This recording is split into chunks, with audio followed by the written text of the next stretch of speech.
Talking Ball Y'all Media proudly brings to you Friday Night Gridiron, powered by Diamond Productions.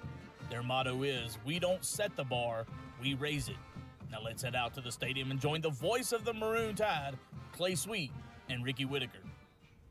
Welcome into the broadcast booth here on the home of the Picayune Maroon Tide on the campus of Picayune Memorial High School.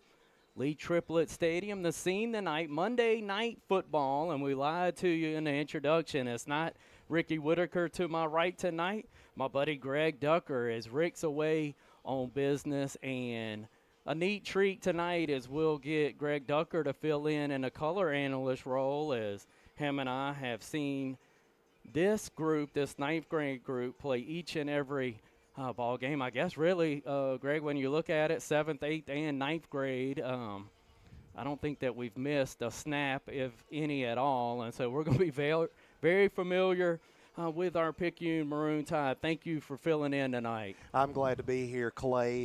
Yeah, it's a great night, and we are very familiar with these young men. As you're right, we've not missed a snap. 7th, 8th, and now 9th grade. It's been great to see their progression and how they have grown as players and as a team as they're really starting to gel together, and a lot of excitement buzzing tonight as we've got the possibility of a 9th grade championship.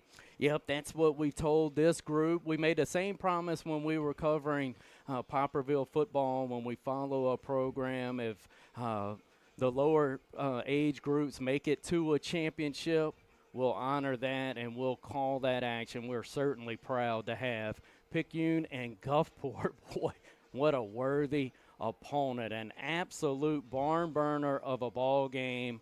About a month ago, a little past a month ago, these two hooked up. Picayune got down pretty big early in that ball game, were able to fight back and win it. Something we always do on our Mossy Picayune pregame show on the varsity level is to hear from the head ball coach. Normally, that is Cody Stogner on the varsity level. The 9th grade leader of the program is the defensive coordinator on Friday nights. That's Seth Hayden. It was an honor to be able to speak with Coach Hayden before the ball game. A lengthy interview, and normally if you're used to our broadcast, we talked to Cody for about 4 or 5 minutes. That's normally a weekly visit. Here we haven't had a chance to catch up with Coach Hayden, so we more or less get a recap of the year, so a bit longer than that. But after this interview, we'll tell you how they are dressed, and we will get this one kicked off. But here is the interview with Seth Hayden prior to tonight's matchup. Seth Hayden interview in 3, 2, 1. Coach Hayden, Monday Night Football, man, and we've got a good one tonight, the 9th grade championship against Gulfport. It's a rematch from a game that was exceptional early in the year, man. It was a barn burner. Kind of give us your thoughts going into tonight's matchup, and then we'll talk more about your team. But this matchup in particular against Gulfport. Yeah, I mean, they were a good football team. We knew we was going to be playing them again in the championship game. We're fortunate enough to have won that game, forcing 5 turnovers. So they have a great receiver, number 4, big, tall, athletic kid. They got another special D lineman, several big kids on the D line. Quarterback does a great job handling football. He runs tough. So they are a very good football team, probably most talented team in the league. So it's going to be a tall task for us to stop them and hold on to the football and actually move the football against them. But our boys practice hard and they're prepared and they're ready to get after it. Coach, you mentioned the wide receiver, Seneca Taylor. You're too young to have seen maybe him in action, but he was a handful on the high school level. The kid looks to be stepping right through those footsteps. Yeah, he's a tremendous athlete. We got to be able to always have him accounted for, possibly even double cover him at times to make sure he is not a factor in the game. And if he is, we got to limit his big play ability. You know, if he catches a football, get him down, let him not break too many tackles and gets out and get out on us. But we got to be able to have him accounted for. Coach, if I remember right, the first game, DJ Durr, our fullback / tailback, we've interchanged him some. He had success against Gulfport in that first matchup. Yes, sir. Offensively, I know you're a defensive guy, right. So it's neat for me to see you in this head coach role to wear right. like that role. So offensively, Coach, what do you think we need to do tonight? The main thing is blocking and holding on to the football. We got to be able to block those guys up front, and we got to be able to hold on to the football and not turn the ball over. That's the main 2 things right there, blocking and holding on to the football.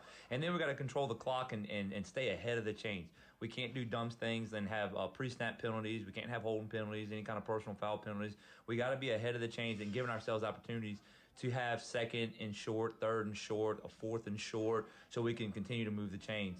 Our whole goal is to eat as much clock and limit their possessions because they got such big play potential. We're trying to limit their possessions by holding the football, eating the clock, and hopefully we can go all the way down there and score. So blocking, being able to block, hold on to football, and stay ahead of the chains is the name of the game. Coach, I don't know what I was thinking, but I didn't know that special teams would be as big a part of 9th grade football. Oh, yeah. But these kickoffs, man, like recovering them every now and then, still in a possession with one, kind of speak to our special teams and the way they perform this season? Well, so, special teams is the third phase of football, and you can't win a whole bunch of games off special teams, but you can lose them very quick. And for us to steal possessions on onside kicks or surprise onside kicks is huge for us because, again, I'll always say is our best defense is our offense having the football, eating the clock. So if we can always steal a possession, that's a great way for us. But as far as, having Zay Foxworth out there, Blake and Jakai, those guys that can actually return some kicks and maybe, hopefully if we do have to punt, we feel very confident in our punter to try to flip the field.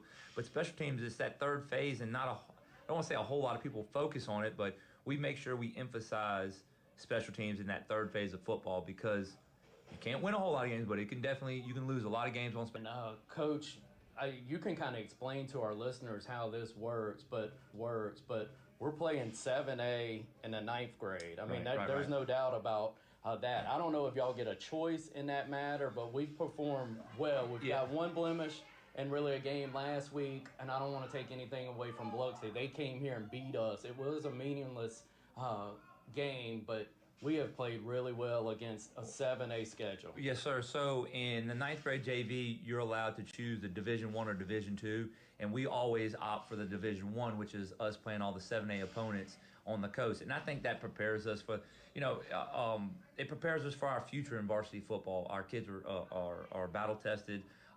They play these kids in 7th, 8th, and 9th grade. So if you beat them in those, now you have the advantage. Hey, we beat these guys before. But we always opt to play a tough schedule, just like we do in our varsity. We want to play the best of the best because we want to be the best. And for a 6A to play a 7A, I don't look at it. The only thing that hurts us is the numbers. When Gulfport, they're going to unload, close to 60 kids, and we got right at 30. We got 30 kids. So, them to have the number of athletes that they have to choose from, that's the huge difference. But you can only play 11 on the field, and I like our 11 against anybody, especially down here. Coach, just kind of tell us the growth, the development. We talked about a couple individual players and the way that you've seen them grow through the season. Your overall thoughts on this group making it to a championship, what it's been like to coach them this year? Well, it all starts back when they were in junior high and watching them perform and watching them play in the junior high. We kind of get an idea of what we got. Then we get them in the spring. And a lot of schools don't do a 9th grade spring training. We're able to do a 9th grade spring training. Our coach's dedication, I think we do wind up doing 6 weeks of spring football, 2 in the 9th grade, and then 3 in football and varsity football. So we're dedicated to keeping the program and building the program. And so we've had these kids since, June. And we work them out like varsity football players, and we have them all summer, and then they come in August, and we get them before school, and we have them first period. So we put a lot of emphasis on developing them. And what's great about, and I always speak on the program and what Coach Lee and all those coaches before me have done, and now what Coach Stogner is doing, is the success of the program is not just the varsity, but it's a reflection of your junior high and your 9th grade JV, and we're running the same things. We're coaching it, and we're teaching the same terminology, and it's all the way through the program. So when they get to us in the 9th grade, they already had 2 years of it. And then by the time they're a senior, they've had another additional. Sure. They're 6 years into the program. So I think that's what it's all about. But you could see the kids, they've gotten so much better since August or since the spring. We tell them all the time, hey, guys, y'all are not freshmen anymore. Mm-hmm. You've played, this is your 7th fall game. You had 3 weeks in August, and then you had 2 weeks in the spring. You played a lot of football. You're not freshmen anymore, so you're an upperclassman. And that's what we kind of expect, and we're excited to see the growth of this class. Anytime we had a championship team, we've always been excited about that class. The last class to do it was these seniors, and they lost one, the heartbreaker to Ocean Springs we here. We called that one, the Whitehead kid. The white quarterback for them. Exactly. We got beat. One play, last play of the game, he beat us, but we were high on that group. And then the previous years we had Darrell and Chris Davis and Nike and JB, and we had all those guys a couple years ago. So that's the success of our program. So anytime you see a 9th grade team and an 8th grade team, going to the championship like we got this year, we're very excited for the future of the program. Coach, one last question. I know I'm infringing on your time here, but you're the defensive coordinator. You're one of the upper echelon as far as the pecking order in the varsity. You take this on. It's super personal. I've gotten to know that over the last few years. But the other coaches that pitch in, help. Yeah. What does that kind of speak to from your leadership for them to kind of, I mean, I'm sure a few will hang around tonight and be lolling around getting their opinion. Yeah. So, I guess I'm technically the head coach of the 9th grade, so I kind of run the 9th grade program, but it's all under the guidance and the vision that Coach Dog sees. And, we all work together. But, having Coach Smith on the defensive side, he actually calls the defense for 9th grade. And Coach Penton, we added him last year, and he's starting to do a lot more role of calling offensive plays and getting, hey, Coach, we like this, let's run this. So now you almost kind of got like a complete staff where you have a defensive coordinator, an offensive coordinator, able to coordinate and run the offense and defense. And then you add Coach Hart. We added Coach Hart 2 years ago, and he's been a tremendous help. Just extra set of eyes out there on the field and seeing things. But tonight, what you're going to see is you're going to probably see our whole varsity staff out there treating it like a varsity football game, because we're so invested in our future. And that's what this is. Our 9th graders are our future. They're going to be our next seniors in a couple years. So we want to show them how much we care about them and how much we're willing to put in and invest in them to build the overall goal, winning the program, hopefully winning the 9th grade championship, and then ultimately, winning that gold ball. I had an old broadcaster one time tell me, Seth, never pass up a rep. And as the kids are getting better, it's an awesome opportunity for young coaches to get better too, right? Yeah. I mean, that's live reps and your mindset and, hey, is this going to work? You're getting to see it play out. Well, I remember my first touchdown that I called as a coach. I was at Poplarville High School, and Coach Chris Teal let me call an offensive series, and I'll never forget it. And it was a jet sweep to the weak side, and we scored, and I'll never forget that opportunity that he gave me. So for me to give the opportunity to these guys, because they're all, they're coaches, they work hard too, and that's what you want to do. You want to be able to invest and have a input in the game. And for us to do that with Coach Smith, he's been with me the longest. He handles the defense, and he comes up with the plan and what he likes, and same thing with Coach P. He's starting to put a lot more, hey, what he likes and what he doesn't want to run, what he wants to run. And so it's just able for them to have a stake in have a stake in the game and have some skin in the game. And it's just a great opportunity to grow them as coaches. Absolutely. Thank you, Coach. Good luck tonight. Appreciate it, buddy. Thank you.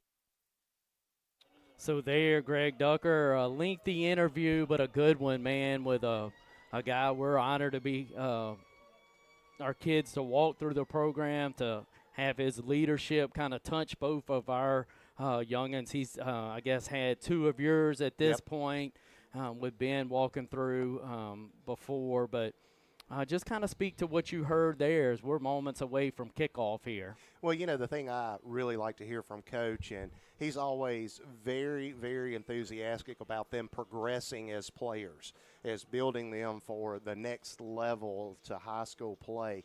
And he seems pleased with that. And, Coach Hayden he's not satisfied easily. He wants them to play to their potential. And so to hear him talk about their growth and their development is a big deal for Picayune football. It really is, and what an opportunity in front of the Tide tonight. Certainly a worthy opponent of note. Gulfport has 54 on their 9th grade roster.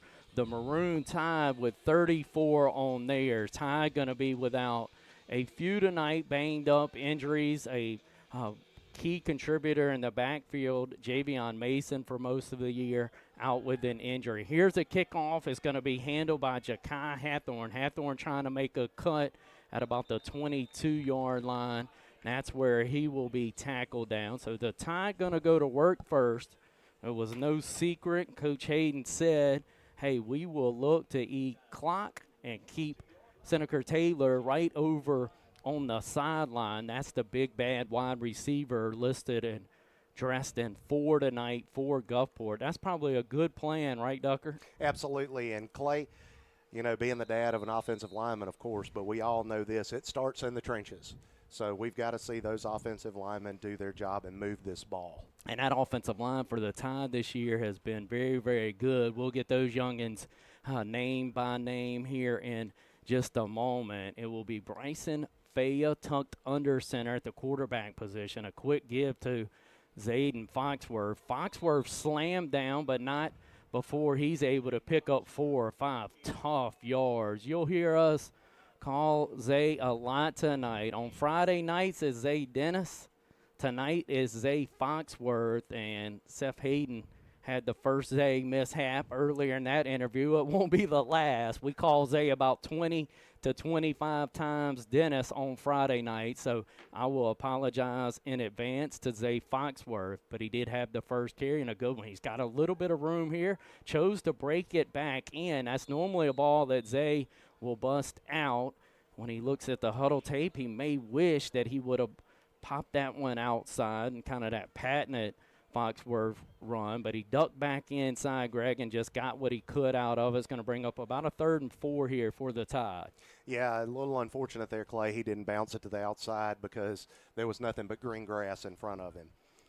Let's see what the Tide can do on 3rd and 5 against this very stingy, physical Gulfport defense. A little room for Dennis out around the right corner. He gets past the 30. He is right at the sticks, maybe a yard short, depending on the spot. They're going to put him down between the 31 and the 32. They're going to say, move those old chains for the first time tonight. And so that speaks to Seth Hayden. If it takes 3 plays to get a first down, Coach Hayden, Coach Smith, Coach Hart, and Coach Pigton, that's not going to hurt their feelings as they're 9-minute quarters here in 9th grade play. And so just eat that clock. We'll go live on the booth cam just to kind of do a commercial here for the Talking Ball Y'all YouTube channel. If you're joining us on YouTube, especially if you're in the Gulfport community, if you'd share that to folks that weren't able to make this trip. Here's a give and a nice physical run. That's my guy, Rico. Javardi was able to get a nice run. That's about an 8-yard pickup there, Greg. That was a good run.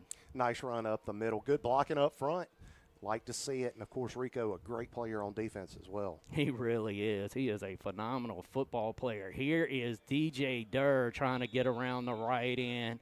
He'll be close to the sticks, but I believe he's a half a yard short. We'll see where they rest it. On a picture perfect, it's a warm afternoon, but it is a sun-splashed Lee Triplet Stadium, and I was wrong again, Ducker. They're going to say move those sticks again, so we'll take it. Tide eating up some of this first quarter clock. We're down to 6.5 minutes, have 2 first downs to show for it. Have gotten it to our 42-yard line with this rushing attack. Faya under center. He's been there all season long. It's been good for the Tide. Going to give it to the fullback, just trying to run straight ahead. Be a couple-yard pickup. That's Rico getting time here at the fullback position. Yeah, Rico, as we said, a really good player on both sides of the ball. Has a lot of speed, Clay. If he can just hit that gap, then he's off to the races. And this has been kind of the scene of late. They've used Mr. Durr more at the tailback of late, and he has been very, very good there. Here is Foxworth at the tailback. It will be a fake to him and a give to Blake Bell. Midfield, and he's off to the races. 25, not a soul going to catch Blake Bell. He'll score. I'm scanning for flag, see none. Tide lead it 6-0. Home run hit by Deuce Blake Bell. Great possession there by the Maroon Tide. Clay, that's exactly the way Coach Hayden wanted to come out and start this ball game. Have some movement of the ball, really work on that defensive line a little bit, push on them, get them tired, and then, boy, off to the races with Blake there. Yeah, what a misdirection. That was the give to the wing, working from right to left, little misdirection and good speed by Blake Bell to tote it home as we await the PAT, and the kick is up and good off the foot of Cam Fletcher. Fletcher able to knock it home. So the Tide with a nice special teams play. PATs in 9th grade football are not a given, but Fletcher's been good this season in converting those, and that's a weapon, a strength, as the Tide lead it 7-0. If you're watching on our booth cam, if you go over to YouTube, find us on our YouTube channel, just search Talking Ball Y'all. If you search Talking Ball Y'all, you'll be able to see the action. We just kind of use this booth cam as a infomercial for the YouTube channel. What an opening drive, Greg Ducker. Tide lead at 7-0 over Gulfport in this 9th grade championship ball game. Great start, Clay. We need to keep it going. Of course, now here comes Gulfport, and they are no slouch on offense. They are not. Tide were able to come back. I believe the Tide were down 20-6 in that first matchup and somehow come back. Let's see if we get an onside try. We will. Ball is smothered up, though, at the 50 by Gulfport. That was a good recovery on the onside kick, so we'll have a short field to work on. That is Tyson Umfor being able to smother it up on the front line for the Admirals. Seneca Taylor, a guy, I see Kent Kirkland out there watching on the booth cam. Coach Kirkland will certainly remember that name. He was tremendous, Greg. You're familiar with Ole Miss athletics, and you're familiar with Taylor's antics. He's not their only weapon, but, boy, it'd be a mouthful to say he's not their best. He is some kind of player for Gulfport. Gulfport going to be in a shotgun set. He's starting it back at their own 49 after that recovered onside kick. It will be Jackson Wolverton at the quarterback position. He's got a tailback off his right hip. 1st and 10. Gulfport's first offensive play tonight. Wolverton's called for it. He's gotten a little run right up the gut and a big gainer all the way down to the 25 of the Tide. So a 26-yard a 26-yard run just right up the gut. Opafor with a nice gutting run there to start things for Gulfport. Yeah, Gulfport, we know, tends to run up the middle, Clay, so we got to do a good job here of closing that gap and keep those big plays from taking place. Absolutely. That was a good start for them offensively. Here's the quarterback going to call his own number. Gets a yard, but that is it. After that initial run, they had spotted it down to the 23. This will move it to the 22 of the Tide. Good job there by the defense to, like we were just talking about, Clay, close up that gap in the middle for a minimal gain. See how the Tide respond, missing, if not the best, one of the best. And he'll try to go tonight was the early report. That is Cam Igana.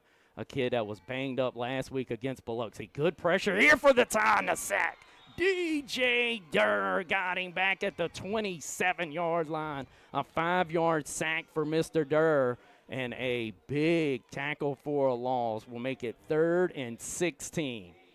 DJ's such a talented kid as he's a multi-sport athlete. Always got a smile on his face, but when he gets on the field, he is nothing but business. Absolutely. A man-child is DJ Durr. A lot of fun to watch off that edge. If he doesn't get you, he's got a good bookend in Don Banks. Here's pressure from Banks. Going to make a late throw over the middle, and it's incomplete. Tipped, but not caught. Rico got into the play late in coverage. You also had Zay Foxworth back there, but a late throw over the middle is normally dangerous from the offensive side, Greg Ducker, but they almost made that work at about the 2-yard line. Yeah, you know, Clay, sitting up here in the booth, we both leaned forward and looked. It was pretty well thrown ball, but just off the fingertips as Rico was a little late getting there. Yes, he was. We'll take it, though. We're going to need all the help we can get. This Gulfport team is brutal. Here's a fake to the tailback, a rollout. Wolverton going to make a late throw. He's got a guy at the 9, and it's caught. Boy, oh boy. You can watch a lot of Friday night football and not see a pass and a catch like that. That was a thing of beauty. What a grab by Amari Davis. Davis able to secure this thing at the 9. What a catch. Yeah, really good job there of the quarterback by buying some time, Clay, as his receiver gets open, and right there at the 9-yard line. You were hoping it wouldn't be able to hold on to it, but really good hands. And that was Kahn with the catch. Wanted to check that. It was such a good play, but that was Justin Kahn. And look, I'll ask for a little mercy and grace tonight. This is 9th grade for our high school broadcast. Usually I put in a ton of huddle work for our opponent. I've got a pronunciation guide, but with it being 9th grade, a bit shorthanded, so give me and Ducker a little grace tonight with our broadcast. 2nd and goal from the 8 after a 1-yard pick out. Wolverton's leaked out to his left. He'll throw it in the end zone and caught. Touchdown back of the end zone. As that's going to be, I'm going to say Taylor. I think they've dressed him in 1 tonight to throw off the Tide tonight. There's not a 1 on the roster pass to us, but that's the make and model of Taylor, and he'll grab it at the back of the end zone for a touchdown, a little gamesmanship for the Admirals, as that will be a touchdown catch. See what the PAT will look like off the foot of Parker Platt. Tide currently lead it 7-6. A good snap, good hold, and a kick. Look collegiate. Boy, what a kick by Parker Platt. Splits the upright, and here we sit, 7-7. Greg Ducker, that offense, the Tide had them in a 3rd and really long, but you mentioned a quarterback play. Wolverton made a really nice play by just keeping the play alive, and then made a good enough throw to allow Kahn to make the catch. Yeah, I'm going to say it was good enough throw and a great catch by the receiver.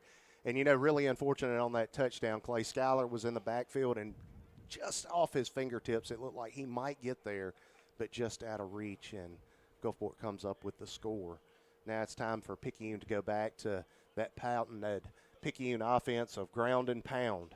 Absolutely, and what a little gamesmanship, right? You talk all week, you tell the kids 4, 4, 4, and then Taylor got a 1 jersey slid on his back before he hit the bus to head to Picayune tonight. So the Admirals with a little trickery, as they have put their best player in a different number tonight. Here's a line drive kick, and that could be trouble. Foxworth has it at the 20. Make something happen. Here's Aiden, and he has up to the 31.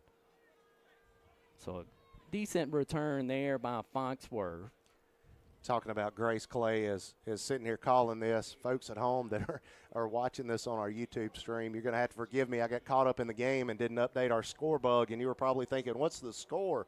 Well, we got it updated for you now. It's 7-7. Oh, look, so now the folks at home can help bug you rather than just me or Ricky Glenn trying to remind you. So we brought in the reinforcements from the YouTube and the home front. So good. That's a nice job. We appreciate if you're taking it in. And if you're taking it in from the Gulfport side, if we mispronounce or if we misnumber, look, we're doing the best that we can, but we appreciate you joining us on the Talking Ball Y'all YouTube channel. Here's a pitch to Foxworth. Foxworth trying to fight through traffic. Not a whole lot there. He's going to climb past the 30, but just over to the 32. Pretty pedestrian run when Foxworth standards, but didn't have a lot of room. That is a huge, you can see it. That's the cool thing. That defensive line looks like a high school line.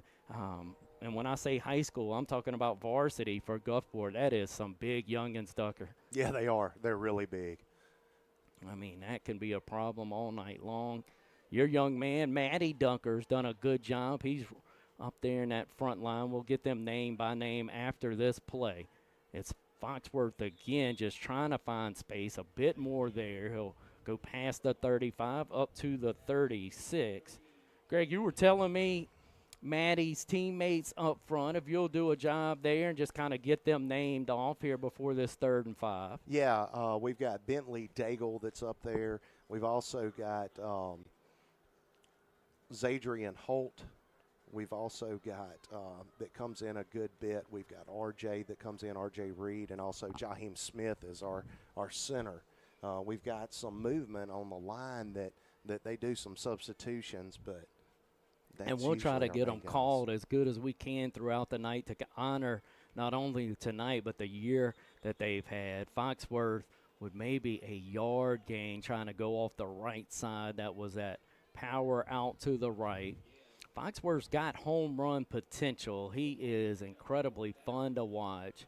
He's undersized certainly in this matchup, but he has never let that bother him in any athletic event since I've known Mr. Foxworth. Ty going to run in a play here, not going to choose the yardage or the punt. They'll go for it on a 4th and let's call it 6 from their own 37-yard line. Ball over on the right hash. Joel Thibodeau has run the play in. He's flanked out to the left, a long wide receiver out to this side. It's Durr at the fullback, Foxworth at the tailback. Faya under center. He'll get it to Foxworth. Foxworth angling towards the stick. Did he stay in and get it? What a dive at the end. Honor that dive, line judge, and he did not. I think Foxworth maybe got another yard and a half with the end of it. I think he's going to get a poor spot. They're going to put it at the 40. Foxworth could see the stick. He knew where he had to get, and that is such a heady play by that young man to try to dive and get it. They're going to say he's short. I'd have to see that one again, and I will on our stream. I'll try to go back and look at that one, but I thought Foxworth made it really, really close. Either way, they're going to say Gulfport going to take over on downs, going to have a short field, going to start at the Tide 40. It's going to be that shotgun formation. They'll put 2 wide receivers to the bottom of the screen, 1 to the top.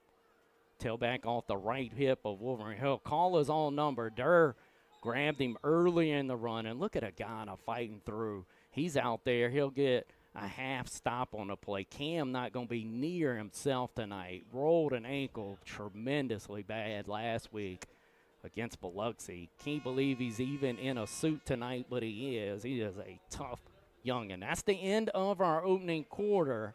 Tide and Gulfport, just like we thought it would be, all knotted up at 7s. Greg, we'll keep it right here. I didn't promise any of these people paying us on Friday night that we'd be here on a Monday night anyway. We'll kind of get your thoughts on this opening opening quarter, excuse me. Yeah, I mean, it's exactly what we expected, Clay, back and forth. Unfortunate we didn't get that first down because, as you said, really heady play by Zay. He knew where the sticks were, and from our angle, it really looked like he reached the ball out across there.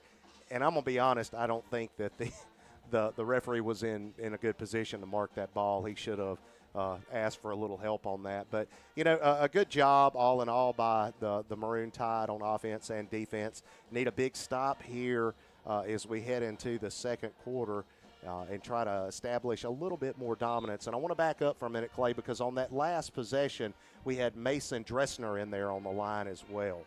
Yeah, good call by you. We'll try to get those big guys pointing out. And, look, we're here to hopefully call a championship. If we're not, we're certainly going to honor the Picayune team and Gulfport. And we talked about it, Picayune competing in what is really the 7A classification.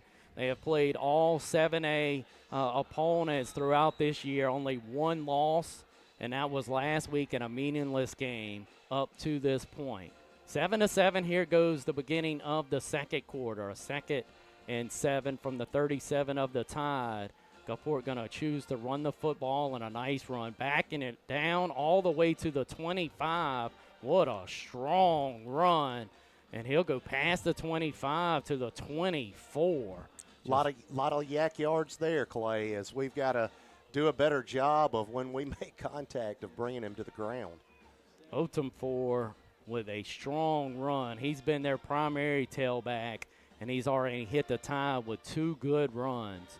2 wide receivers to the top of the screen. Dressed in 1 tonight is Seneca Taylor Jr. His dad was all SEC second team, I believe, in both basketball and football. But here's another weapon that they can use, and that's 2. Deuce McDonald with the catch before he's forced out of bounds. And that's the problem with this Gulfport club. You can't load up against just a talented Taylor at wide receiver. The quarterback's a pretty good point guard type player. He can really get the ball out to these playmakers, and they have several. It will be enough for a first down. We'll move the sticks down to the Tide 14. Clay, it looked like there was a little miscommunication on coverage there on that pass as well. 2 wide receivers set to the right. They'll now bring a tight end over in motion from left to right. Otumfor with another run off the left side. He's just going to be a handful tonight. They're going to use him. They're going to try to change the box numbers, will Gulfport. Gulfport varsity program led by Blake Pinnock. Coach Pinnock, a real good friend of the podcast. He was with us when he was at Pass Christian, Ocean Springs, and with Gulfport with interviews on our program. We had a friendly banter back and forth through text throughout the day. And here's Otumfor going to dive for a touchdown and score. It's going to put Gulfport out in front 13-7 as we await our Diamond production point after with 7:27 left in this second quarter. And, you know, we talk about the wide receivers and quarterback, but Otumfor has been the guy for the Admiral. He's been a thumper, a really good back here for the Admirals. Yeah, he is a good back, Clay, and also got to credit the big boys up front. As you see, we're sitting back here, and we see just those holes open up. So we talked about the PATs in ninth grade football. Here you'll have a miss. As good as Platt looked on the first attempt, it takes the whole operation to go just right for that kick game, and it did not for Gulfport. So that skinny little point may matter as Ty now trail Gulfport 13-7. Admirals have had it twice and scored on both. Picayune's had it twice, scored on one of those possessions. Picayune got it to start this ball game if you're just joining us. Put together a nice drive that was capped by a 60-yard run from Blake Bell to get the Tide on top 7-0. It was a Wolverton to Taylor response of a touchdown for Gulfport, and then here a nice run and a good rushing attack from Otumfor for Gulfport to get on top 13-7. 7:27 to go before our Animal Health Clinic halftime show. Keith Fletcher going to join us. He's the president of the Booster Club for the soccer program. We're trying to raise some money for the soccer program at the half. High hanging kick. Zayden Foxworth going to grab it at the 15. Made a business decision at about the 24 and a good one. He was surrounded by Admirals. yeah, Clay, as we look back at that drive from Gulfport as we get our offense out on the field, a couple of differences between Picayune and Gulfport in the fact that Gulfport tries to score pretty quick, whereas Picayune tries to have those long, sustained drives. So we're going to see if we can't take advantage of the clock here and try to run down a little bit and then also try to get a score in before half, hopefully going in with a lead before half. My son, a wide receiver on this Picayune club, a broke wrist, so he's not dressed tonight. But I would get on to him about that sprint in with the play, and he said it's not always a sprint from the wide receiver spot to get that old play in. Sometimes it's a jog, milk that clock in every little spot that you can. And that play tonight, and this is what Gulfport did in the first one. They have bottled up Foxworth as he's tough to do it against, but they're not maybe helmet outnumbering us, but just strength and just kind of winning the point of attack right there. Is Foxworth going to have a loss of 1, 2nd and 11 as Ja'Kai Hathorn going to run in the play. Little brother of Jamari Hathorn, we call Jamari on Friday night Moto. Moto was our Farm Bureau Player of the Week for the county with his efforts on Friday night. Of course, the cousin of Jordan Hathorn. So the Hathorns been good to the Tide. Faya looking to throw. He's got Banks. Midfield. Dime drop by Faya on Banks. He catches it. He's across midfield to the 48. And, Clay, we'll see. I was just thinking, boy, it'd be great if we could draw up a pass because I don't know if viewers at home saw, but Gulfport's doing a good job of kind of loading that box heavy, anticipating the run each and every time, and dropping back with that throw. Beautiful throw by Faya to Banks there. If we can do that a few times, that's going to back them off and open up the run. Yep, loosen it up a little bit. Bryson Faya's got it in him. Great catch by the tight end from Banks. Really good ball from Faya. Remember that combo, Faya to Banks. We will hope to see that a lot in our coverage over the years. Rico with a good run, just right up the middle, went and got 3 or 4 hard yards. 5:50 to go. Tide would be okay. Ducker with scoring with about 30 seconds left in this half. Just milk it all if you can. Go into that locker room up 14-13. Joel Thibodeau going to be the furthest wide receiver out. Blake Bell in the slot. You've got, that is Durr at the fullback, Foxworth at the tailback. Foxworth trying to get some space, just has not been able to make that corner tonight. If you've seen Foxworth play, it's not his fault.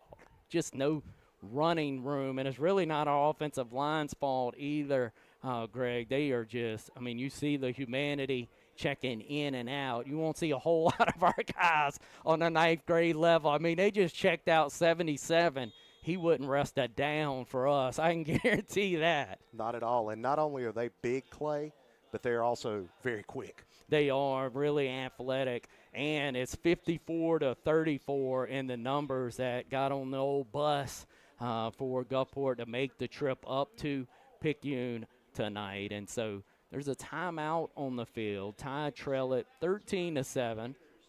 Ball over at the 44-yard line. Credit the band here tonight, too, Greg. They've shown up on a Monday night, and they've got state competition that they're preparing for this coming weekend, but found time to be here tonight. Tip of the cap to the direction of Mr. Cockrell getting his group here tonight. That's pretty special. Absolutely. It adds to the environment, Clay, as we've got a really good crowd over on our home side for the game, pulling these young men on. But we really appreciate Mr. Cockrell and the band for coming out tonight and giving us that support. Yeah, that's neat. You said it. That's a great crowd for a ninth grade ball game. Picayune loves their youngins and their football program. Got a good crowd gathering on the old YouTube stream. That great job there, Jackson Harrelson grabbing a band. Here's that same reverse play that the Tide scored on from about the same area, and this is going to be Blake Bell getting it to the 41-yard line. Bring up this all important. I mean, it sounds so easy to beat up on an announcer calling all the plays third and fourth down big, but man, when you're taking it in, it's hard to describe the emphasis here on this fourth down play. Tide have it at the Gulfport 41. It's fourth and a long 4. See if the Tide can stay on the field. If not, they'll be giving it back to Gulfport with about 4 minutes left and a half. Here's the pitch to big DJ Durr. Durr trying to find someone to run behind, and he's going to be, I think, a half-yard short. Greg Ducker, they'll stop him a half-yard short. So the Tide defense going to be asked to respond as the defense stiffen, have a turnover on downs. Yeah, we definitely don't want to let Gulfport get any momentum on defense, and as we see them coming off to the sidelines really pumped up there as goodness gracious, Clay, we've got one of the big boys that came off to the sideline after that defense, and he's down there doing push-ups. Whew, mercy. Yeah, that's a good group defensively. If you're watching on the booth cam and you want to see the game, go find us on our YouTube channel. Go to YouTube, search Talking Ball Y'all. Talking Ball Y'all channel will have the live stream of the field if that's what you are looking for. They're going to bring the chains out, though, Greg. We're going to all hope that we spoke too soon here, and somehow that half of football was not what we short, but it's going to be, yeah, they've got high school kids here running the chains. Greg, and they stretched it out, and they kind of looked at the two kids and said, y'all head back over there. We're going to give Gulfport the ball and see. It was obviously short. But the stretching of the chains didn't look like it normally looked. And so Gulfport going to maintain or get possession after the turnover on downs. Yeah, defense has got to come out and respond. We can't afford to let them continue to milk this clock down without a response. So going to be interested to see what the defense cooks up here, see if we can make a big stand. Boy, been so many turnovers that have been generated by this defensive group. You heard Coach Hayden say it in our Walsey Picayune pregame show. It was the 5 turnovers that led the Tide to victory over Gulfport in the first matchup. Tide could really use one here. Gulfport going to start this drive back at the Tide 37-yard line, leading at 13-7. 3 wide receivers to the bottom of the set. Taylor dressed in one. He's in a sandwich between the 2 other wideouts for Gulfport. Now they'll go right to left in motion. That's Kahn, who made a tremendous catch moments ago. Here is Deuce McDonald with a catch. Good coverage by Zayden Foxworth. So a minimal gain after the catch, but it will be a 6-yard pickup, bring up 2nd Wolverton, we were impressed with him the first matchup, maybe even more impressed with some of the plays he's made tonight. Clay, it's interesting. You don't see a lot of ninth grade teams run a 3-wide set, but Gulfport does it and does it well. There is Banks. He's got Wolverton, going to drop him back all the way to the 37. Don Banks making his mark, has made a big catch earlier in the ball game. Here he's going to have his first sack of the night, Will Banks. Banks family of Greg Walls. Walls was a tremendous cornerback here, went on and played at TCU. Banks has that same type athleticism as Greg Walls, and I know what a mouthful that was that I just said, and I mean it. He can really do it. He's lined up at your end closest to you, taking in the stream. Doesn't get any easier normally on the other end. That's normally where DJ Durr lives. You've got Skylar Colombo in the interior line, and all of those facets going to make Gulfport burn a timeout.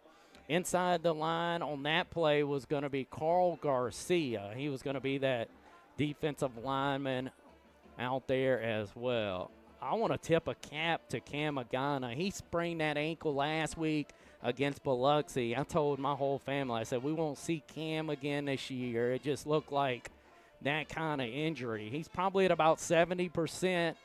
Ducker at his best. We didn't track stats. I'm sure Seth and Tyler did, a defensive staff, but Cam had to have half of them. I mean, he's on a bad wheel, but he is gutting it out. He's dressed in 15 tonight for the Tide, and I wish we could have streamed it on a night where he was himself so people could see. They'll get plenty of it over the next 3 or 4 seasons as he's Colin Agana's, I hate to call him a little brother. Cam's a man in his own right, but he is Colin Agana's younger brother. Has such a knack for where to be at that linebacker position.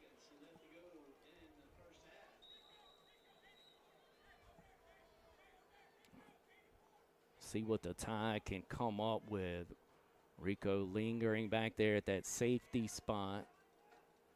Cam, you can see him. He's being asked to blitz. He can barely. This ball is going to be underthrown, but a great adjustment by Seneca Taylor. Look at the adjustment he made on that football. 5 Tidesmen going to rally and go get him. As the Tide brought pressure, was bailing in Agana trying to get there. Poor Agana, he is favoring it so bad. He can barely get there. You've got an injured Tidesman. But, Greg, that ball was so underthrown, but Seneca Taylor able to come back, Seneca Taylor Jr., and grab that football. Well, he's just a big, strong, heady wide receiver, Clay. I mean, like you said, definitely has the football genes, but goodness gracious, I mean, just very, very impressive. And I think that was Hawthorne that was shaking up on that play. And Agana's going to come out, too. They sent him on a blitz there, and that's probably what they needed to see. I mean, he just hobbled basically back there, limped, trying to even get to the QB. I don't think Cam's going to be able to go the rest of the way. Ja'Kai Hathorne checks out. He's had a nose for the football, has Ja'Kai, at least 2 interceptions off of my memory. 2:20 left here before the half. Tide trailing at 13-7. Need a stop or something good defensively to happen. Wolverton checks left, comes back right. He's got McDonald. McDonald in open space. He's going to have it inside the 30 to the 29. Nice play design there. They run just like the Tide. Tide run their same stuff.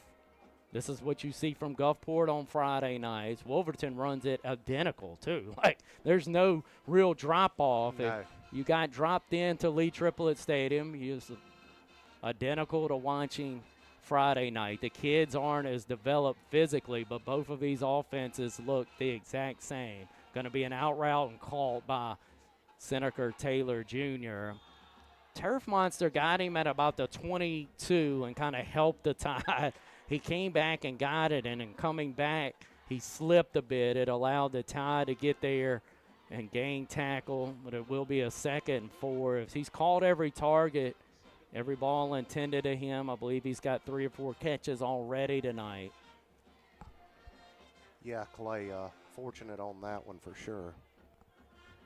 Ignore the spam if you're watching in a booth cam. Don't get scammed. Go to our channel for the coverage. Another catch from Seneca Taylor Jr. And good tackle. That was Rico and Zay able to come up and tackle. The ball actually popped out, but they're going to say a whistle before the fact, and it's going to be 1st and 10 here for Gulfport at the 11. 1 minute left. Boy, Greg, if you could find a way not to allow this touchdown before the half. Wolverton going to call his own number. He has a ton of room off the right side. He almost got in. A form tackle by Foxworth at the 2. All that kept him out, but had to tie it off balance there. And he's a good enough athlete as Wolverton at quarterback that he was able to scamper forward. Ty going to call a timeout, try to make an adjustment here, as it will be 1st and goal from the 2 after this timeout by head coach on the 9th grade level, Coach Hayden. Clay, it looks like it was probably a timely timeout as well. No pun intended there, because we got a lot of defensive players with hands on hips. You can tell they're starting to get tired, maybe give them a pull, get a drink of water, and regroup, trying to keep them out of the end zone before half. What a big feat that would be. Yes, it would. Dad sitting over there when we sit by these games, he'll start pulling for that old turnover. Sometimes he can talk an opponent into it. He's probably across the way doing just that. That would be big. Yes, it would. And Tide do trail at 13-7. You mentioned the defense. They've played a bunch of snaps as Gulfport's limited. Picayune had that opening scoring drive, but have limited the snap count. Have gotten off the field twice. Turnover on downs on the other drives for the Tide. See if Skylar Colombo or one of those guys can come up with something here for the Tide. He's on that defensive line along with Banks. Shotgun formation. Odom 4 off to the right, and now look what they'll bring. Seneca Taylor Jr. in a pistol. And they'll give it to Taylor, trying to go off the right side and easily for Seneca Taylor Jr. off the right end for a 2-yard score. Going to bring it to 19-7 as we await the PAT. That's hardly fair to bring him in at the pistol, put it in his belly from that distance. Yeah, Clay, I mean, he made it look easy. He really did. Looking at that replay, I mean, we had some crashing bodies up there, guys trying to stop him, and he just made it look easy. He did. He's 2 head taller than you, Ducker, and you're a head and a half taller than me. I mean, he's a high school, good-looking high school athlete on a varsity level. I mean, he's warming up on a Friday night. He draws your attention. Certainly in a 9th grade game, he's tough. He's already got 4 or 5 catches. Now he's got a 2-yard touchdown run. Tide, though, here, Greg, they don't like to go fast, don't like to hurry, but you've got some explosive kids in this kick game, usually back deep for the Tide. And, of course, you're going to see what Gulfport's going to potentially try to get this 2-point conversion, get it to a 21-7 advantage after that 2-yard touchdown run by Taylor. See if the Tide can hold on this 2-point conversion. 49 seconds before our locker room. Appreciate Chris Stockstill hanging in. In a moment, you'll get to see your buddy Keith on the booth cam talking soccer. I'm going to send a man in motion. That's Deuce McDonald. Wolverton going to leak out. Makes the harder of the 2 throws, but made it look easy. Had 2 guys to choose from, and in life it's nice to have options. He took the harder throw to Kahn about 10 yards deeper in the end zone than his tight end, who was right in front of his face. Maybe just showing off a little bit there. That was a heck of a throw to get it to 21-7 as Gulfport leads it over our Picayune Maroon Tide. Yeah, Clay, you would think that he would have gone to that tight end. The tight end was wide open, didn't have anybody within 3 or 4 yards of him, but he throws to the man deep in the corner of the end zone and puts it right in his hands. I remember a lot about that first game.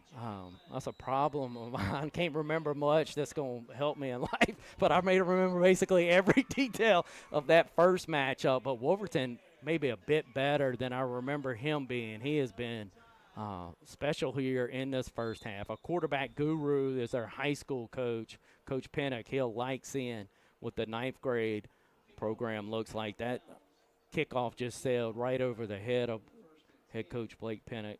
We appreciate guys like him along the Gulf Coast that have helped our brand grow.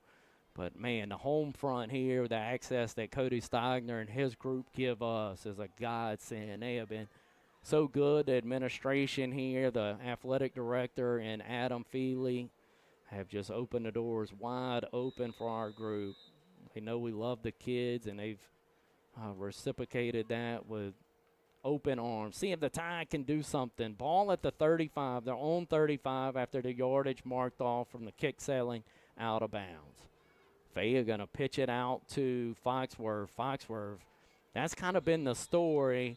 They're creating leverage out on the edge. They haven't let Zayden hit that corner, kind of get in that gap along the edge. They have gotten a body out there, Greg Ducker. He's had to contend with somebody early in his runs, each and every run so far tonight.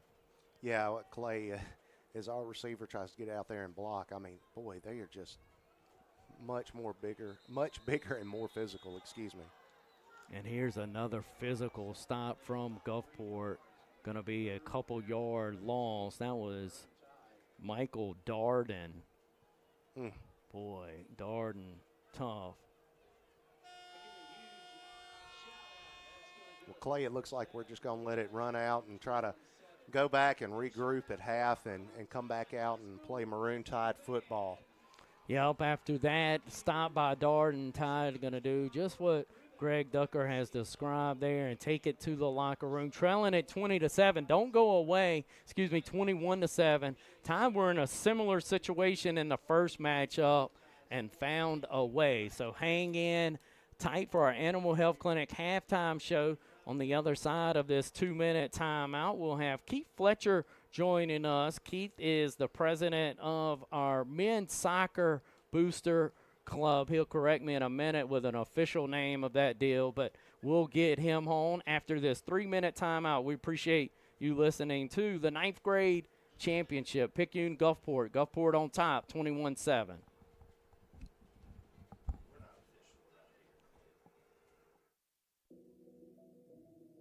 It feels good to buy local. Whether you're supporting your community small businesses, family-owned restaurants, or Farm Bureau Insurance, the local agents at Farm Bureau Insurance are dedicated to always helping you protect what's important. Farm Bureau Insurance is headquartered right here in Mississippi with local agents in your community. If you're shopping for car, home, or life insurance in the Poppleville area, call Kate Amaker at 601-795-4585. Or if you're in the Picayune Carrier area, call Jeremy Shesby, Colby Hawthorne, Colin Pinton, or me, Ross Gilbo, at 601-798-2861.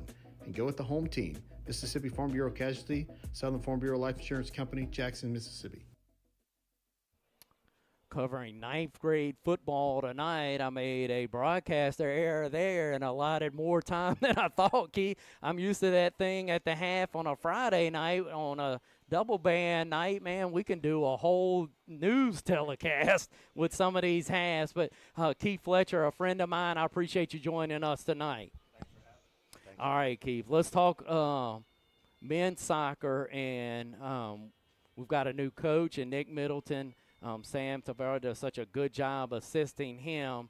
But our youngins need help. You've stepped in a role of leading, and let's get the correct name, the official name of our club out there. It's the PMHS Goal Club.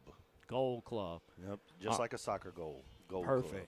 So let's kind of talk about some of the opportunities that the community can help our youngins. Sure.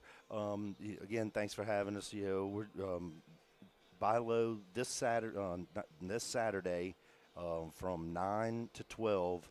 The men's soccer club is having a car wash at Buy Low Auto Parts. Chad with Bilo, he's a big supporter of us, a big, huge, lets us do our car washes there. Just a quick and easy way to come and help our program is to stroll through there and, let the boys wash your car and, for whatever donation you feel, is acceptable. I like how you said it in our first kind of booster club meeting. What'd you say? Ask them to give a donation and get about 60% of their vehicle washed. Yeah, you give a $10 donation and get 2/3 of your car washed. Yeah, that's about right, man. But think of the good that's going towards that. And so, Keith, we're, with a new coach in town, and man, what a good job that Brandon did before he left and building this program. He's handed it off in a lot of ways in really good shape. But the Booster Club, we've got yourself who's going to try to lead the charge, but we've got some ground to make up. So if they see you or I coming, they can either run or really help us engage and help us here. Well, you don't have to run. Just help us out. That's what we'd appreciate. The more you can help, the better. Obviously we're getting a little bit of a late start here. To no fault to anyone. We just with the community being the way we are and the way they treat the Maroon Tide here, we appreciate anything that you guys can do for our program. Anything that's donated goes directly to our boys, for equipment and, trophies and banquets and everything in between, so whatever anybody wants to do is much appreciated.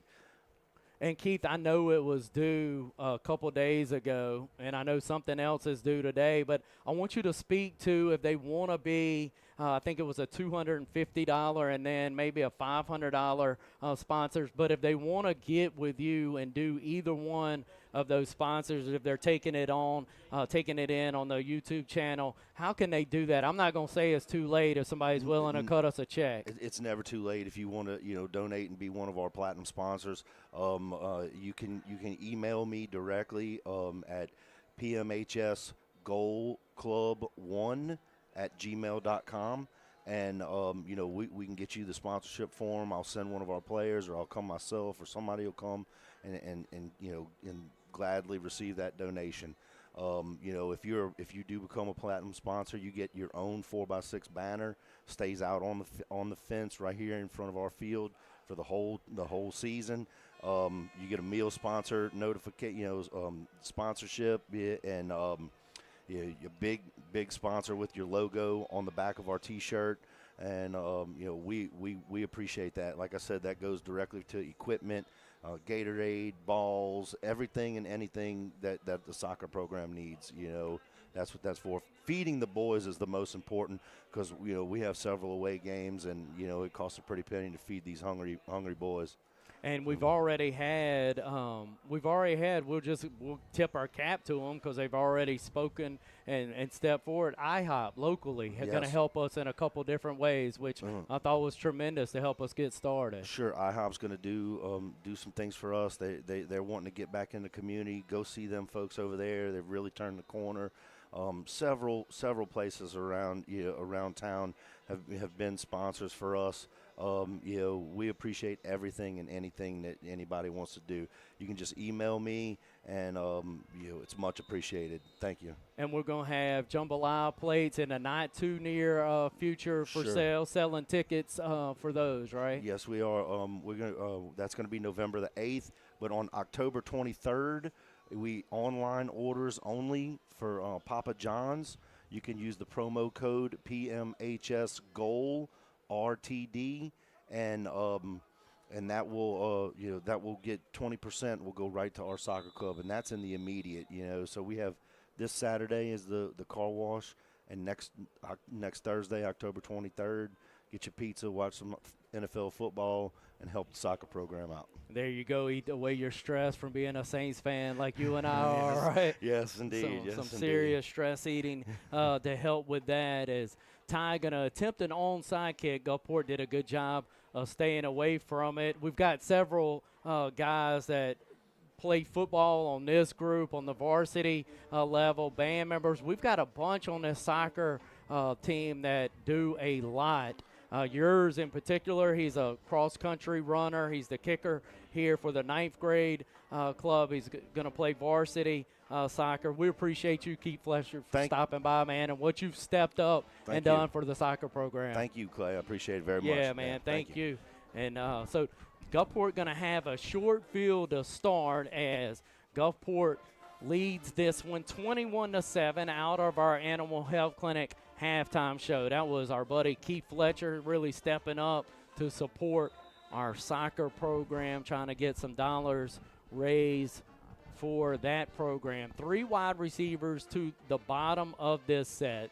And what we're going to call his own number, quarterback for Gulfport, is off to the races. Will not be called. Going to leak out for a 37-yard touchdown scamper, as that will get it to 27-7 as we await our point after with 8:48 to go in the third quarter. Tide coming out of the break, tried to get an onside kick, didn't travel the 10, so you get that penalty yardage, and it was an awfully short field. As we await the PAT from Gulfport, as Greg Ducker going to join us back in the booth. And Wolverton having a heck of a night back at the QB1 spot for this 9th grade club for Gulfport. PAT no good, so it's 27-7 as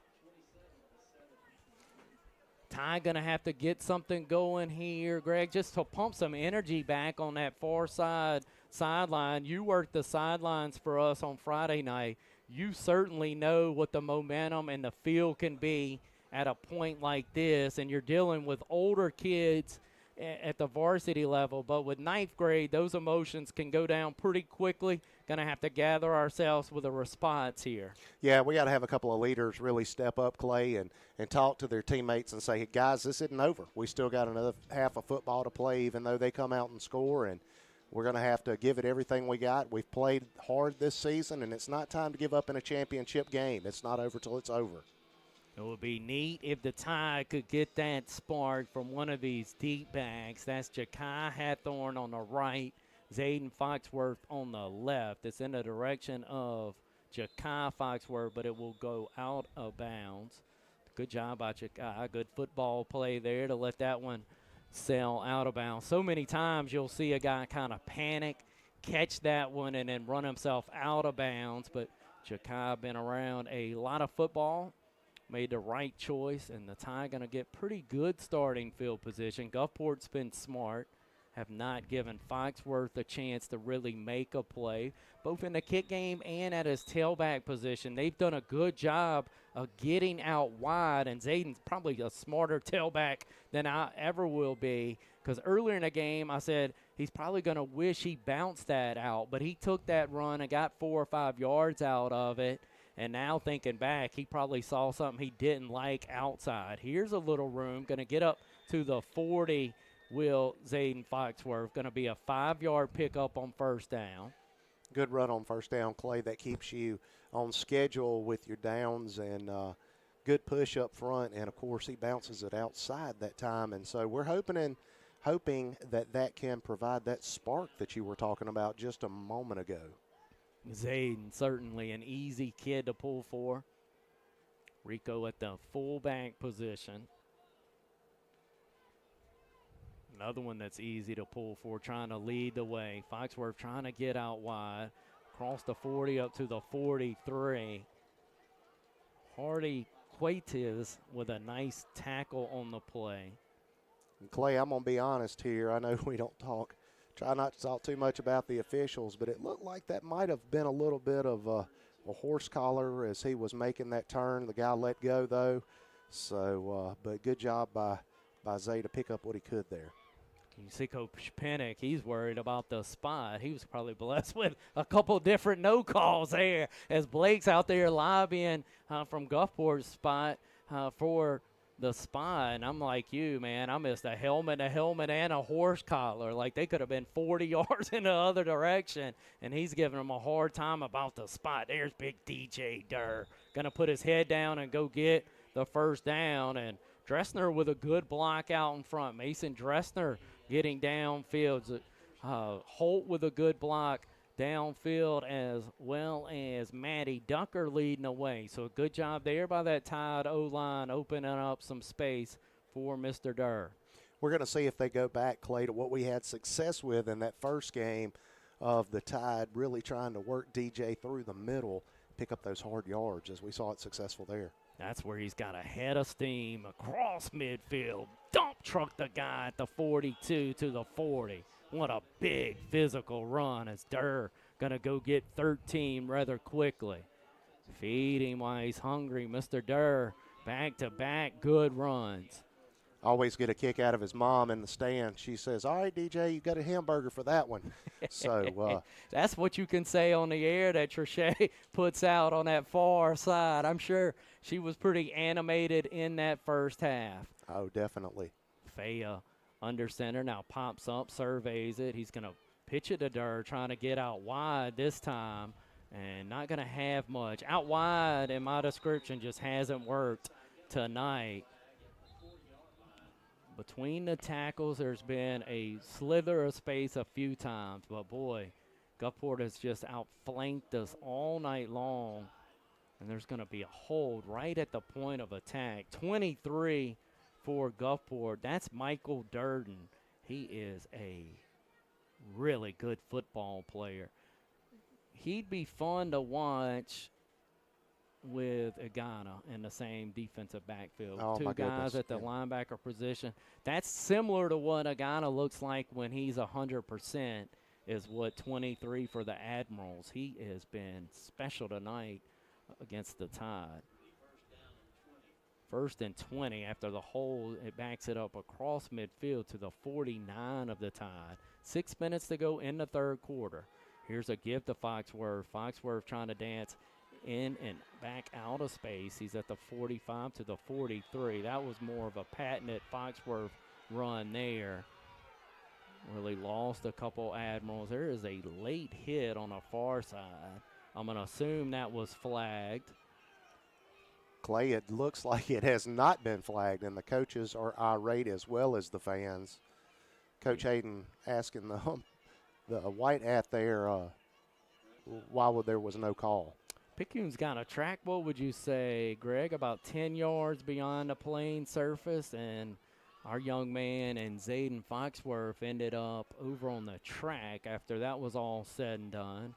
And then your astute pick up there was no flag, and I can hear the Tide fans from here as we're on the visitors' press box still unhappy about that no call. Faya back under center. He'll give it to DJ Durr, and that's been the play that we've had the most success on, just following right behind the right or left guard, right off that right hip of the center or left hip of the center. That's where the space has been at times tonight. He's got it to the 37, but you'll have to remember we started this thing at 1st and 20, so we've worked it back into a 3rd and 7. See if we can find Blake Bell or Banks with a pass here. As Faya going to go under center, call for the football. He'll toss it to DJ Durr. Durr going to pick a passenger up at a 38-yard line, let him ride to about the 33, picked up a youngin', brought him with him to the 29, and that will be a first down. Big, strong run by DJ Durr. Yeah, I mean, DJ is just a powerful young man. As we talked about earlier, Clay, he's just such a great kid. Enjoy watching him and getting to know him. And, boy, I tell you what, though, when you get in his way, you're in trouble. Yep, you're going to pay for it. He's young, too, kind of the baby of this class, a young birthday for this 9th grade group. Ball on the ground, fumble, miscommunication for the Tide, and guess who's got it? That's Darden who's going to pick it up. We've highlighted him a couple times already, but that was self-inflicted. Tide didn't get out of their own way there. There was going to be a give, I believe, to the wingback coming from left to right.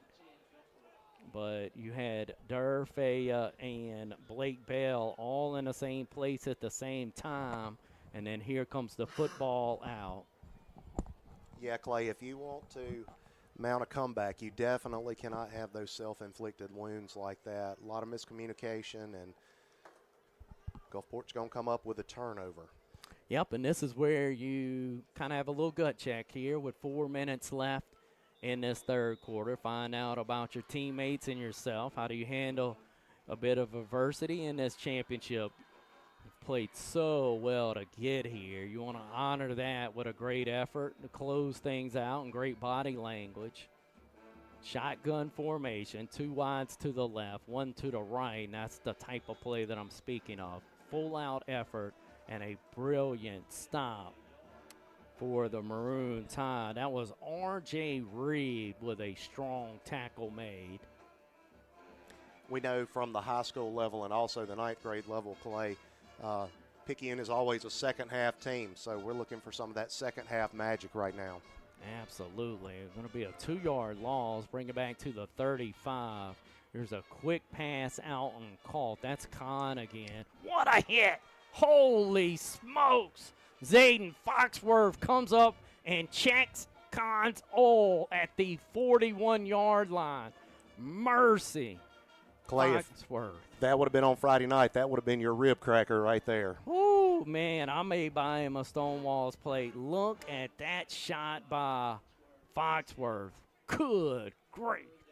Talk about body language and still wanting to be out there. He definitely does. Great job there by Zayden Foxworth. Brings up a 3rd and 2. Gulfport at its own 42. One of the better hits we've seen all season long. Yeah, it definitely was. And look at this tackle by Mr. Bell. Blake Bell going to have a tackle right at the line of scrimmage, just as we kind of have a verbal challenge from up here to down there for our young men. They certainly react in a good way. Last 3 defensive plays have showed a bit of grit. Yeah, Clay, they're giving him that forward progress, but It's terrible, Greg. The spots for both teams have been awful. I don't think he had any forward progress. He went backward, and yeah, then and some of the losses, and I'll say for both teams, some of the tackles for losses have been cheated by half the yardage that the tackles for losses should have been. Don and DJ on both of their sacks got cheated out of about a 3 or 4 yard additional loss. Gulfport going to call a timeout. But boy, we talked about it, trying to respond through a bit of adversity. Those last three defensive plays, R.J. Reed, Zayden Foxworth, and then Blake Bell showed some real guts for the Tide band over there getting after it. And credit the Tide fan base. Haven't seen a whole lot of exits made on this Monday night, 9th grade championship. We followed them, had a great junior high career, did this group, of course. And then this year, lone loss was last week against Biloxi. Was actually able to beat. You're watching it on YouTube. You see what Gulfport is. Tyne was able to beat this group earlier in the year. I believe that final was 35-32. And so, not to make an excuse, Greg, and of course when you say that, you're about to, but Cam Agana being banged up is a biggie. You had Caden Nunnery, who was such a large part of this team. He moved to Ohio in middle of the year. And then Javion Mason, a key contributor in the backfield, banged up. Yeah. Easton Sweet, a guy who came in and out at the wide receiver spot, banged up. So the Tide have been plagued with injuries. And when you've only got 33 on the roster, everyone matters. Here's Wolverine making a nice run from the quarterback position. He's going to have his second touchdown run here tonight. He's going to have a 50-plus touchdown scamper here. Will the QB from Gulfport to extend this out to 33-7 as we await our point after. That was just a clever play call. Greg had everything kind of working to the right except for the quarterback breaking back to the left with a long touchdown run. Yeah, it was, Clay. That's just unfortunate. It was a well-designed play, well executed, and just not able to come up with the stop. So we'll wait the Diamond Productions point after. Gulfport's run this one out to 33-7, 1:36 left in the third quarter. Snap is a bit high, but handled well, and a kick by Platt is good. So 1:36 left in the third quarter. Gulfport gets it to a 34-6 advantage. Coach Hayden talked about it last time the Tide were in this game was the senior class for the Tide, the current senior class. That was a close loss to Ocean Springs. Me and Peyton Wells took that one in. And, of course, it was that senior group from Ocean Springs who was proving how talented that group was. So you can look out for both of these teams as they hit the varsity ranks. Just want to remind our listeners and viewers as that takes place. Of course, Gulfport going to compete in the 7A classification, Picayune a 6A program. Coach Hayden talked about scheduling tough to prepare his team and the team for the future. Tide take on those big 7As here in the 9th grade. 54 Admirals, 34 Tidesmen. Ja'Kai Hathorn trying to make a return of it and has up to the 45. Good job there by Ja'Kai. Definitely good. Scared me a little bit there, Clay. He played that off the bounce as Gulfport defenders were right there, but he picked it up and made a nice return. He did. Grabbed it like one of those cookies. They say Ja'Kai is baking cookies on the weekends and in the evenings, and I got to get my hands on one. Yeah. I just keep hearing about them. You know, it's like that rumor. I'm yet to put one in my mouth, but they say Ja'Kai's quite the baker. Well, if he bakes like he plays football, they got to be good. Yes. See, so cool to get to know these young men. Joel Thibodeau going to drop to the bottom of the screen, a lone wide receiver in this set. Blake Bell at the wing.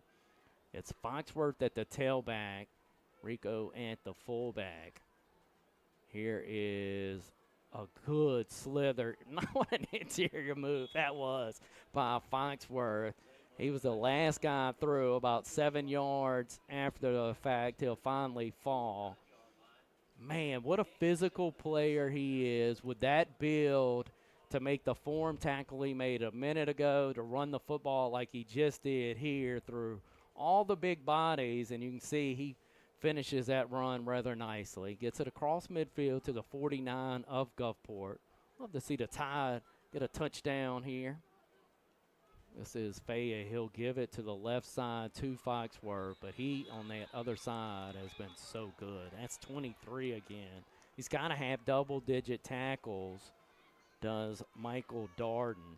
Yeah, he's so quick to get in the backfield, Clay, and then, of course, when they get out in the open field, he's just so quick to track them down. But you're talking about Zay, and the thing about Zay with his build is, you know, watching him in 7th and 8th grade, he was very much a finesse runner, hit those outsides. But this summer he hit the weight room and put on a good bit of muscle, and now he's happy to run over you as around you. Yeah, he is strong in that lower half. It will be Ja'Kai Hathorn, the widest wide receiver, bottom of the screen. That's Blake Bell at the slot. Faya looking to throw. He has thrown it into traffic, and it is caught. Picked off at the 32-yard line. That was Noah Fitzgerald. Can't blame Bryson there. It was at a point in the ball game to end the third quarter down 34-7 that you're going to take a shot. It was 3rd and awfully long. There's bad interceptions, and then there's I'm okay with it interceptions. I chalked that one up with I'm okay with it. Had to take a shot. Threw it into traffic, and it will be picked off by Gulfport to close the quarter. After this 1-minute timeout, we'll return with your 4th quarter action.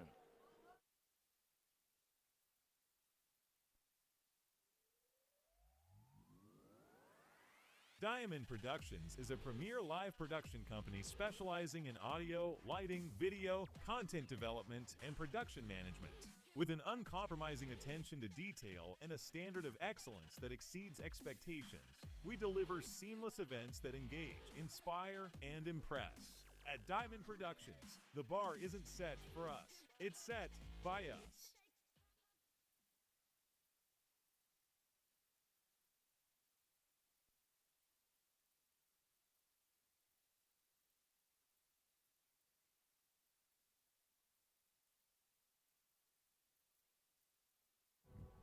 back here for our fourth quarter. 9 minutes, all that are on the ninth grade clocks. Gulfport with a big advantage, leading this one 34-7.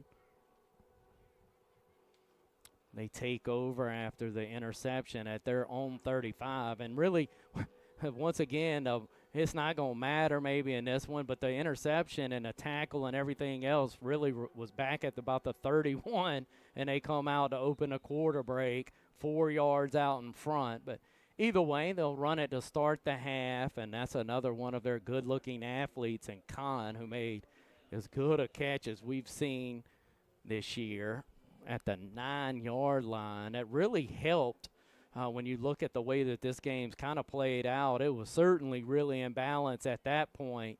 Gulfport had a third and really long, Greg Ducker, when he was able to make that really nice catch at the 9. Yeah, Clay, I mean, he's a really good athlete. As we've said multiple times tonight about multiple Gulfport players, they are a very talented squad. And this is one of my favorite uniform games across the coast, this Picayune Maroon Tide look against that classic Gulfport Admirals look. 7As from down there have their uniform games together, where it would be Ocean Springs with their classic look, Biloxi, of course, Gulfport with that Green Bay G to symbolize Gulfport, and then that blue and orange scheme together. West Harrison. Yeah, that's exactly right. The Hurricanes was having a really good year this year.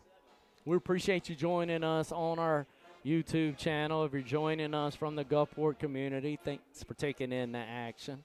If you're a Tide fan, we say it as much as we can. We certainly appreciate your support. 2 wide receivers to the top of the formation, 1 lone wide receiver to the bottom. It's a give to Odom 4. Odom 4 just going to put his head forward and go get 3 or 4 yards. He's been good tonight as well.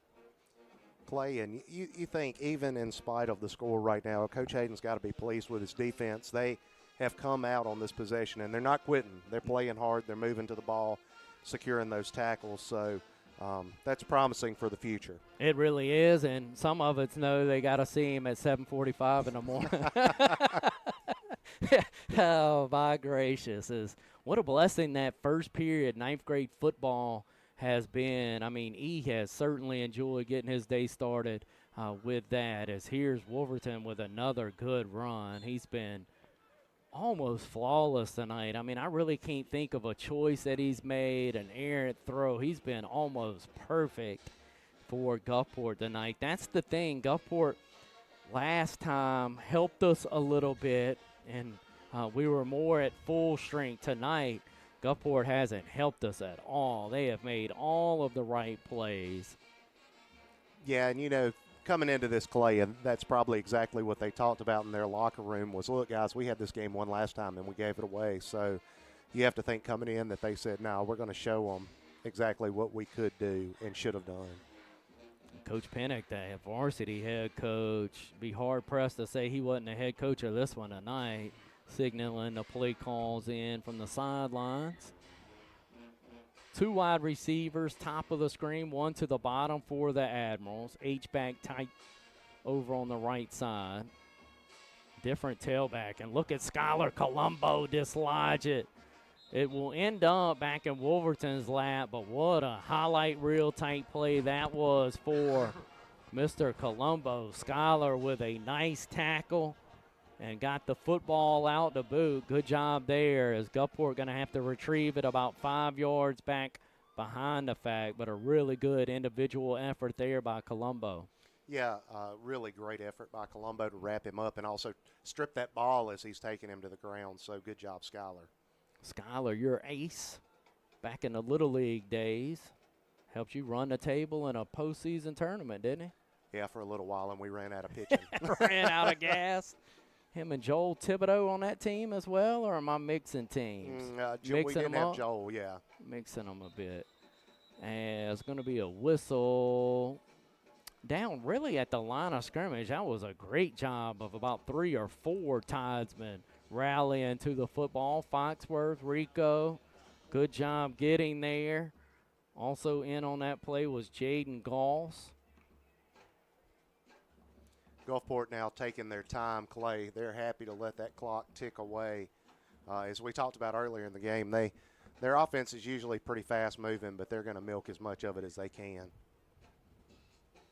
Tide band still over there getting after it. Tip of our cap once again to them. And this staff for the Maroon Tide, man, how much we appreciate as this ball is going to be overthrown, incomplete. Good coverage by Javion Johnson out there. Good coverage there. Head coach Seth Hayden on the 9th grade level. His longtime assistant on this 9th grade group, and who actually, as you heard in our pregame interview, calls the defensive plays, Tyler Smith.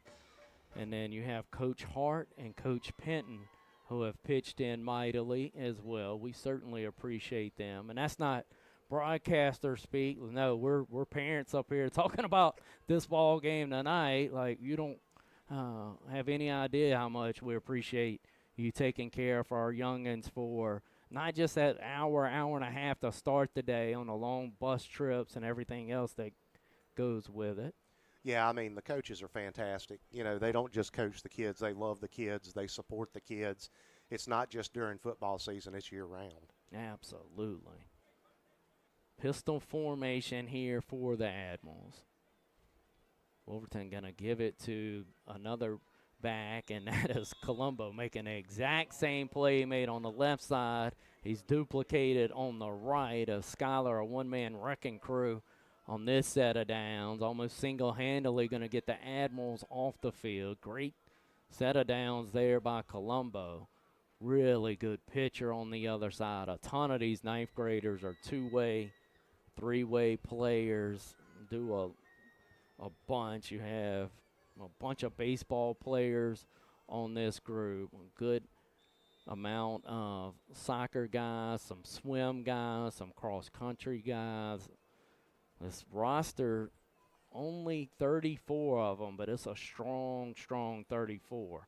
Here's Foxworth going to be stood up and blow that whistle because you got 99 waiting to land on him, and that is a huge youngin here for Gulfport. The roster we got doesn't have size and weight, but 99 on a 9th grade Monday, Greg Ducker, I'd say from looking from here, 6'2", 260.